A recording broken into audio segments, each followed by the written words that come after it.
Selamat pagi, selamat siang, selamat sore, dan selamat malam bagi seluruh peserta Bakerspace Academy. Jadi pada kesempatan kali ini kita akan membahas terkait digital marketing untuk bisnis F&B. Nah, sebelum masuk ke pembahasannya, kita harus tahu dulu nih apa sih yang dimaksud dengan F&B. Oke. Jadi, F&B atau food and beverage adalah suatu bidang yang berfokus pada penyajian makanan dan minuman dengan berbagai kategori. Saat ini, usaha F&B sudah banyak ditemukan di setiap sudut kota dan tentunya sudah menjadi referensi kudapan familiar di kalangan masyarakat. Dari maraknya bisnis F&B ini menimbulkan tingginya tingkat persaingan antar usaha F&B, dan menurut Menteri Perindustrian, sektor F&B ini atau sektor industri ini masih menjadi sektor andalan penopang pertumbuhan ekonomi nasional. Selanjutnya, digital marketing sendiri diartikan sebagai konsep pemasaran modern dengan memanfaatkan fasilitas digital online dan internet. Pemasaran digital merupakan sebuah strategi dalam kegiatan marketing yang diinovasikan seiringnya perkembangan zaman yang diikuti dengan perubahan gaya hidup masyarakat semenjak adanya internet dan penggunaan smartphone secara massal. Nah, dari digital marketing ini ada beberapa aspek yang mempengaruhi. Di antaranya ada branding atau pengenalan produk kepada masyarakat, sosial media, pemasaran melalui konten marketing, email marketing, melalui video production, SEO, web design, SEM, dan app development. Untuk lebih detailnya mungkin teman-teman bisa membaca di modul ya.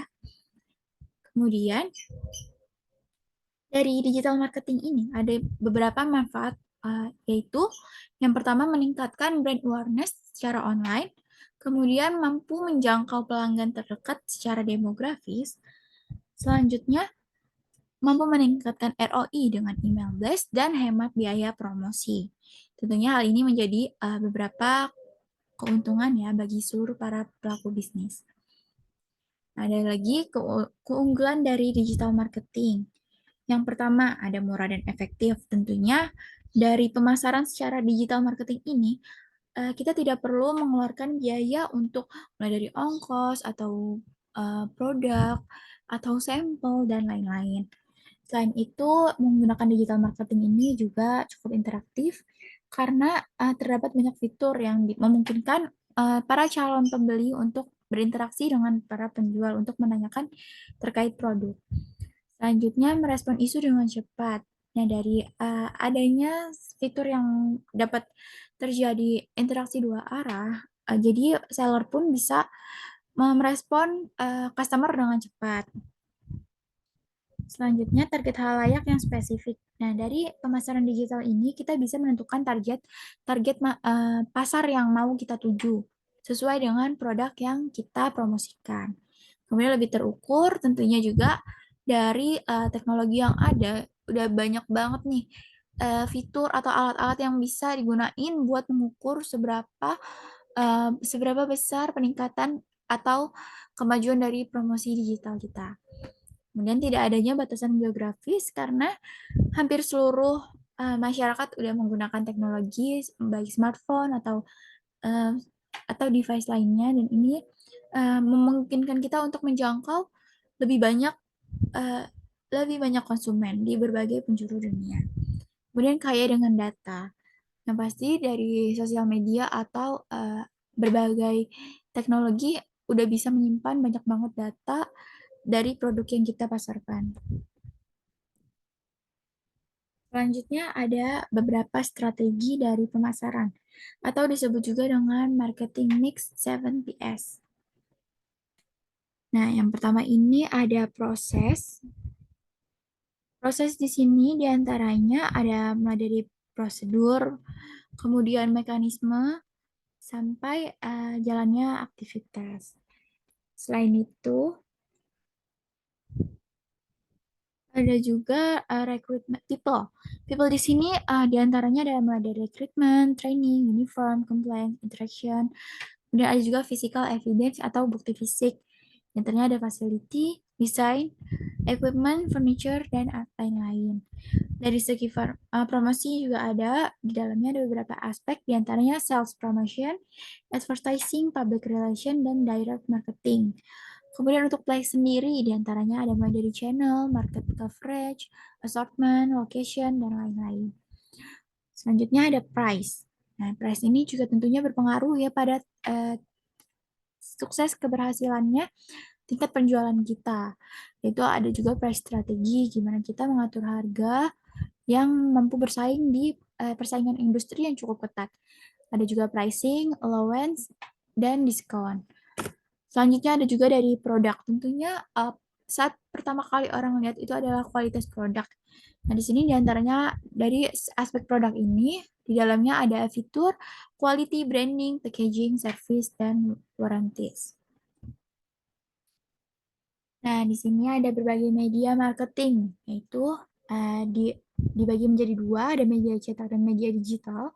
Untuk media cetaknya sendiri, seperti yang sudah banyak diketahui, mulai dari koran, majalah, brosur, nah itu yang bisa disebarluaskan. Selain itu, ada juga dari media digital, seperti diantaranya melalui saluran televisi, radio, sosial media, menggunakan email, strategi dari konten marketing menggunakan fitur SEM, menggunakan influencer, mobile marketing, atau affiliate marketing. Nah, di sini ada beberapa marketplace yang bisa digunakan para pebisnis dalam memasarkan produk F&B-nya, yaitu diantaranya yang menjual F&B itu di Shopee atau di Lazada. Nah, tapi dari penjualan secara marketplace ini, penjualan via marketplace itu ada beberapa yang harus diperhatikan, yaitu karena kan kita menjual F&B ya, makanan. Tentunya kita harus memperhatikan juga dari ketahanan makanan tersebut. Jangan sampai kita, contoh, untuk makanan-makanan yang basah, sepertinya ini kurang cocok untuk dipasarkan di Shopee maupun Lazada.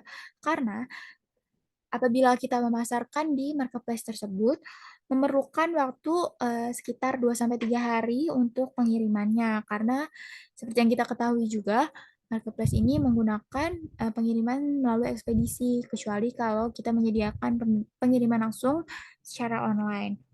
Jadi untuk yang pertimbangan yang paling cocok sih kalau dari penjualan secara marketplace itu untuk makanan-makanan kering seperti keripik atau makanan yang masih mentah. Tapi solusi untuk kamu yang menjual makanan basah misalnya atau makanan yang perlu dimakan secara segera, bisa juga menjual di online food merchant. Nah, diantaranya seperti Shopee Food, GoFood, GrabFood, maupun Traveloka Eats. Tentunya teman-teman udah pada kenal ya berbagai merchant di antara ini. Nah, jadi cara penjualan ini cukup simpel, cukup sederhana, yaitu customer bisa langsung memesan melalui mobile phone. Nanti aplikasi tersebut akan menghubungkan dengan driver yang akan menjemput makanan kita dan juga ke restoran terkait, restoran yang sudah kita pesan. Jadi kita cuma tinggal tunggu di rumah aja, nanti makanan bisa langsung. Ya, pasti teman-teman juga udah pada sering banget pakai pakai berbagai aplikasi ini, kan? Dan ini tuh udah marak banget digunakan, jadi ini memiliki peluang yang besar sih untuk pemasaran dari produk kita. Lanjut, yaitu di sini tapi dari pemasaran secara digital marketing tentunya ada beberapa tantangan yang harus dihadapi oleh para pelaku bisnis. Yaitu diantaranya mulai dari menemukan target pasar. Nah, menemukan target pasar ini merupakan tantangan bisnis yang mungkin dihadapi oleh para pemilik usaha, terutama bagi para pemilik usaha yang usahanya sudah berdiri dari puluhan tahun atau dari yang cukup lama lah. Karena kan industri ini kan selalu mengalami perkembangan ya. Tentunya kita juga harus melakukan pembaharuan. Apalagi kalau misalnya usahanya ini sudah berdiri lama, pasti ini akan makin banyak persaingan yang semakin modern dan tentunya sesuai dengan perkembangan zaman. Kemudian keuangan bisnis. Keuangan bisnis ini juga menjadi salah satu tantangan untuk para pelaku bisnis karena diperlukan, kadang ketika membangun usaha, seseorang mungkin memilih modal, namun kita perlu juga nih untuk menyiapkan dana cadangan. Karena apabila terjadi hal-hal yang dapat mengganggu kelancaran bisnis kita, jadi kita punya dana cadangan untuk mengantisipasi. Kemudian dari pengelolaan karyawan. Eh, Sebagai yang kita tahu, karyawan itu merupakan orang yang berinteraksi dengan customer. Tentunya dari pelayanan karyawannya memuaskan, akan berdampak pada customer yang menjadi nyaman dan akan kembali lagi ke restoran kita untuk beli lagi atau bahkan jadi pelanggan setia. Nah, dari sini kinerja kita harus mempertahankan kinerja karyawan kita. Selain itu kita juga harus memperhatikan nih hak dan kebutuhannya. Contoh kita harus menyediakan lingkungan kerja yang nyaman. Jadi ini bisa juga menjadi tantangan juga buat para pelaku bisnis untuk bisa membangun hubungan yang baik dengan para karyawan dan menyediakan lingkungan yang ramah. Jadi suasana kerja lebih nyaman dan lebih semangat, tentunya kinerja kerja akan meningkat. Kemudian ada penyediaan menu produk. Penyediaan menu produk ini maksudnya tentunya kan F&B ini memiliki persaingan yang cukup ketat ya. Dan seiring berjalannya waktu, semakin banyak nih tren-tren yang ditemukan mulai dari menu, rasa, dan lain-lain. Nah, ini tuh jadi tantangan juga.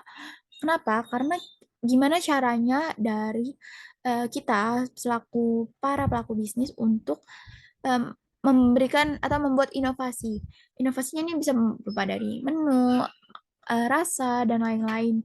Dan kalau misalnya ini berhasil, ini bisa jadi ciri khas buat resto kita dan pasti bakal diingat customer banget dan jadi poin plus banget sih buat restoran dan brand yang kita pasarkan. Kemudian teknik pemasaran yang efektif, kita harus memilih bagaimana teknik pemasaran yang paling sesuai dan berpeluang besar. Selanjutnya identitas bisnis kuliner. Kita harus menentukan juga nih identitas seperti apa sih yang akan kita bangun dari bisnis kita agar lebih dikenal masyarakat dan mempunyai ciri khas khusus yang berbeda dari para kompetitornya. Kemudian, nah ini hal-hal yang harus dipersiapkan dalam melakukan digital marketing. Yang pertama, tentukan tujuan. Tujuan di sini apa sih yang ingin kita capai? Mulai dari target pemasaran atau kepopuleran bisnis kita di kalangan masyarakat atau kita ini menargetkan untuk produk kita lebih dikenal atau pemasaran yang meningkat, pesat, dan lain-lain. Kemudian kita harus juga nih melakukan riset mendalam. Riset ini bisa terhadap pasar, harga pasar, atau konsumen, rentang usia, dan lain-lain. Kemudian kumpulkan data audiens, audiens seperti apa yang cocok untuk bisnis yang kita tawarkan. Contoh, uh, karena kan lagi zaman banget ya, minuman kayak boba gitu, boba itu bisa mungkin target audiensnya itu lebih banyak para kalangan eh, usia muda atau sampai usia dewasa muda gitu. Kemudian untuk buat content plan. Content plan di sini maksudnya apa aja sih yang akan kita jadikan konten, apa aja sih isu yang akan kita bahas dan kita bagikan ke masyarakat. Lakukan evaluasi dan analisis. Nah, dari konten-konten yang sudah kita buat, mulai dari foto atau promo, juga video, kita harus melakukan evaluasi terus-menerus dan analisis dari evaluasi tersebut. Apa aja sih yang belum kita lakukan, apa aja sih kekurangannya dari uh, digital marketing kita sebelumnya, agar agar tercipta pembaruan-pembaruan lagi dari strategi bisnis. Kemudian memanfaatkan tren terkini. Kita harus melek juga nih terhadap tren yang sedang modern. Apa aja sih yang lagi tren sekarang? Contoh, sekarang tuh lagi tren banget masyarakat semua itu info beredar lewat TikTok. Dan kita bisa melakukan pemasaran dari TikTok. Apalagi sekarang udah ada TikTok Shop. Mungkin kita bisa mulai live di TikTok dan lain sebagainya. Sekian mungkin pembahasan dari digital marketing ini baru konsep umumnya digital marketing. Semoga bermanfaat buat teman-teman dan semangat semangat belajar. Sekian, terima kasih.